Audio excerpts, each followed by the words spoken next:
अस्सलाम वालेकुम। मैं हूं अहमद अली और आज इस वीडियो में आपको बताऊंगा अलामा इकबाल ओपन यूनिवर्सिटी 6489 के बहुत अहम सवाल। वीडियो को इन तक लाजमी देखिएगा, एक भी सवाल मिस ना कीजिएगा क्योंकि हर एक सवाल को अच्छे से एक्सप्लेन किया गया है।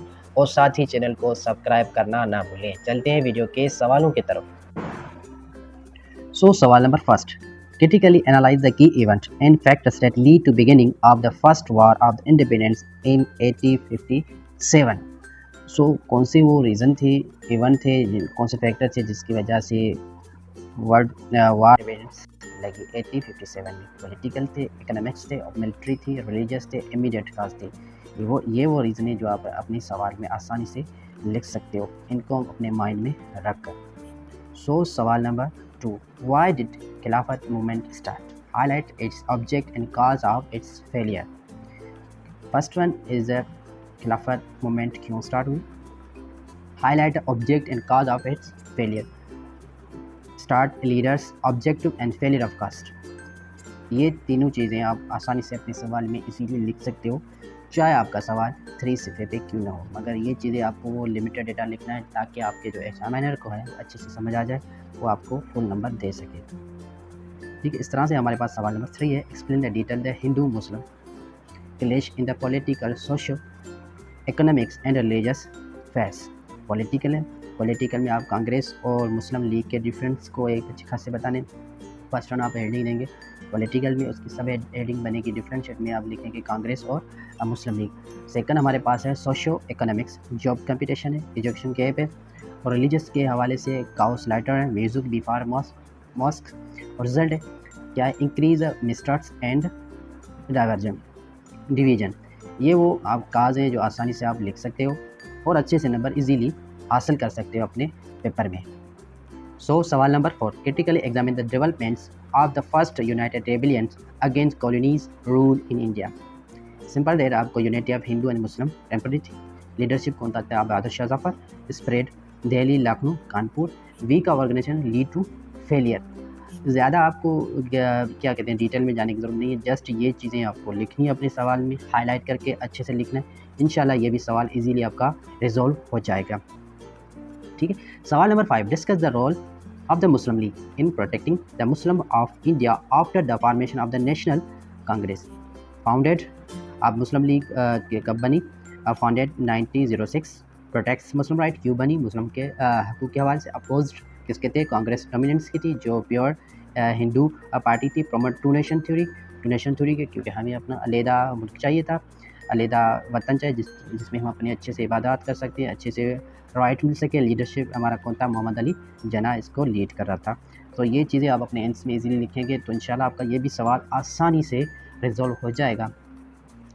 Number 6, highlight the dissimilarity between the two language and what factor lead to the Muslim to struggle for Urdu language protection in India. Urdu, Persian, Arabic script, Muslim identity, Hindi, Devanagari script, Hindu identity, conflict over the official language status, Muslim struggle to protect Hindu. ये चीज़ें आप भी इसमें लिख सकते हो बशर्त आपकी book की रीडिंग अच्छे से हो। अगर आप कहते हैं कि हम ये पेपर इजीली ऐसे इन्हीं की पॉइंट के थ्रू हल कर सकते हैं तो I am sorry. First of all आपको ये भी पॉइंट आपको नज़र रखने पड़ेंगे और ज़्यादा से ज़्यादा 1-2 रीडिंग अपनी बिफोर एग्ज़ाम बुक की अच्छे से खासे करेंगे तो इंशाल्लाह आपका ये पेपर आसानी से हल हो जाएगा।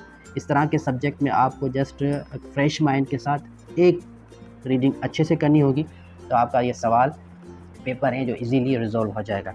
सवाल नंबर 7 देख लें। ठीक है, इसके नीचे की पॉइंट है आल्सो वेरी इंपॉर्टेंट। सवाल number 8, discuss the separate electorate, why did Muslim of India demand separate electorate, discuss in the historical perspective. ये सवाल देखने में तो बहुत लंबा चौड़ा लग रहा है मगर आपको जस्ट टू द पॉइंट लिखनी है, ज़्यादा चीज़ें आपको थोड़ी मथोड़नी नहीं है। मीनिंग है मुस्लिम इलेक्टेड ऑन रिप्रेजेंटेटिव। ठीक है, तो सेपरेट इलेक्शन के लिहाज क्यों हुए, तो क्योंकि अपने मुसलमान को अपने अच्छा सा रिप्रेजेंट की ज़रूरत थी, उस वजह से उनके इलेक्शन की डिमांड की थी। Demand reason protect politic right, क्योंकि हमें हुकूक की चाहिए होती है, हुकूक मिल रहे नहीं थे, इस वजह से डिमांड की थी। इंट्रोड्यूस इन 1909 मेंटो मॉरले रिफॉर्म्स के बाद ये इलेक्टोरल रिफॉर्म आया। क्या पर्सपेक्टिव था, ये हिस्ट्रिकल पर्सपेक्टिव के हवाले से आपको ये इंट्रोड्यूस 99 मोंटोमर्ली की रिफॉर्म्स लिखनी है, और जो भी पस मंज़र था वो आपको इसमें डिस्कस करना है, चाहे 10 लाइनों का है, 2 सिफ़ों का हो, आपको वो इसी में मेंशन करना है मोंटोमर्ली रिफॉर्म में, ठीक है। सो सवाल number 9, explain the detail partition of the Bengal, its annulment and the reason behind its amendment. Reason: Muslim support, Hindu opposition, annual in 1911 due to protest. ठीक है। सो सवाल number 10, write down the object of the Khilafat movement and give a reason why the movement failed. अब object और ये failure, ये चीज़ें आपको लिखनी है। ये सवाल मैंने सेकंड में शायद रिपीट किया था।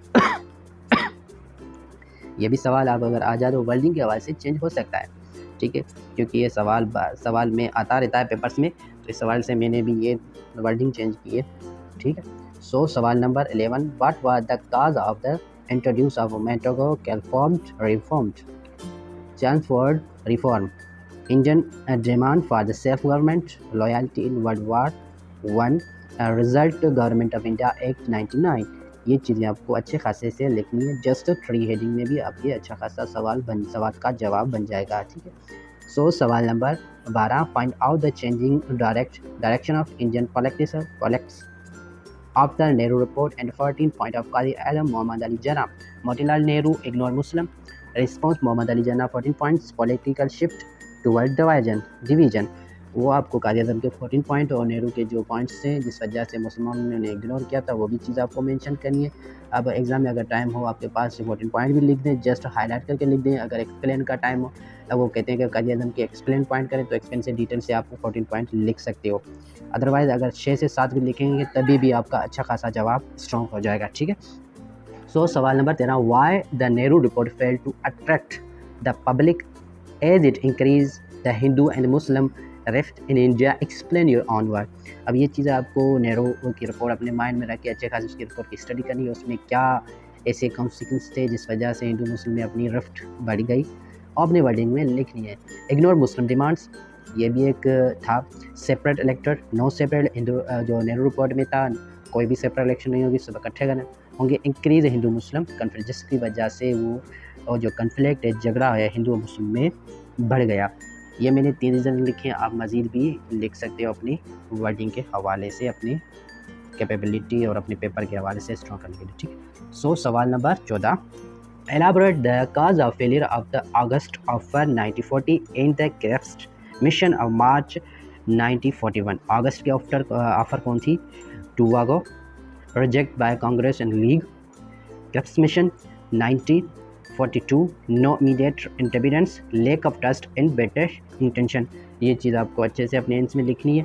हाँ, मगर मैं आपको यही कुछ एक अच्छे से एक सजेशन दूंगा कि जब ये सवाल आप इस तरह के पेपर्स करें तो अच्छी खासी रीडिंग हो, आपकी हिस्ट्रिकल रीडिंग अच्छे से हो, तो आप आराम से लिख सकते हो, बजाय एक यहाँ वहाँ नोट्स जाने के। आप इन्हीं आंसर के थ्रू, इसी के थ्रू आप अच्छे से अपना पेपर लिख सकते हो। मगर बुक की रीडिंग नहायत ही ज़रूरी है। अगर आप बुक रीडिंग नहीं करोगे तो ये सवाल, ये पेपर आपसे कभी नहीं हल होगा, तो फिर बस जस्ट पासिंग के हवाले से होगा, अच्छे से आप नहीं लिख पाओगे। तो कोशिश करें एग्ज़ाम से पहले 1 से 3 मरतबा अच्छे से रीडिंग करके जाए।